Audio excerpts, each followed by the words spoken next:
মনটা খুব খারাপ, কিন্তু কিছু করার নেই। আজকে আমার প্রিয় হাঁসটাকে জবাই করেছি।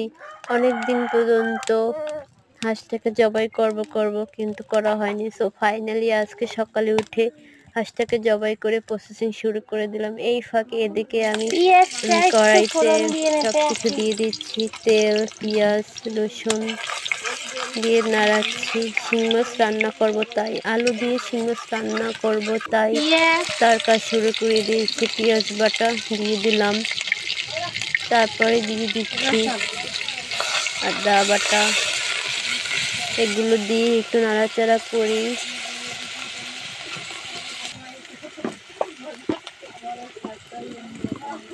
নাড়াচাড়া করে একটু ভাজতে হবে। এর ফাঁকে হলুদ মরিচের গুঁড়া দিয়ে দেব আমি। তারপর এটাকে ভালোভাবে কষিয়ে নিয়ে ঝোল দিয়ে দেব। ফাইনালি আজকে আমাদের হাঁসটাকে জবাই করলাম, তাই মনটা একটু খারাপ, কথা বলতে পারতেছি না। আসলে অনেক দিন পর্যন্ত একটা জিনিস পারলে যা হয়। এর ফাঁকে আমি কড়াইতে পানি দিয়ে দিলাম, জিরার গুঁড়ি দিয়ে দিলাম,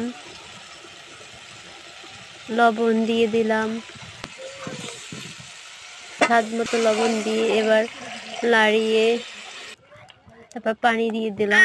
তারপর শিং মাছগুলো ভেজে আগিয়ে রেখেছিলাম সেগুলো কড়াইতে ঢেলে দিলাম। এইদিকে আমার ক্যামেরাম্যান সে চুলায় পাতা দিচ্ছে, সেটা দিয়ে আর কি রান্না করতেছি। আমরা গ্রামে থাকি তো এর জন্য পাতা দিয়ে রান্না করি, কেউ কিছু মনে করবেন না। পাতা দিয়ে রান্না করতে আসলে মজা আছে, বাট যারা পারে না তারা তো পারে না। ওইদিকে ভাত রান্না হচ্ছে, এদিকে আমি শিং মাছগুলো, আসলে শিং মাছের ঝোল হবে আলু দিয়ে। এই তো আলুগুলো রেডি আছে, শিং মাছটা ভাজা ছিল। এই তো আলুটা এখন কষানো হবে খুব ভালোভাবে কষিয়ে, তারপর পানি দিতে হবে। তো আর একটা কথায় চলে যাই, যেখানে আমার হাঁসের কথা। আসলে হাঁসটার দুঃখেই আমি বাঁচি না, কারণ হাঁসটা ছিল অনেক প্রিয়, যার কারণে ভাবিনি যে ওটাকে জবাই করে আমরা কিন্তু হাঁসের ভিডিওটা পরে দেব। হাঁসের রান্নাটা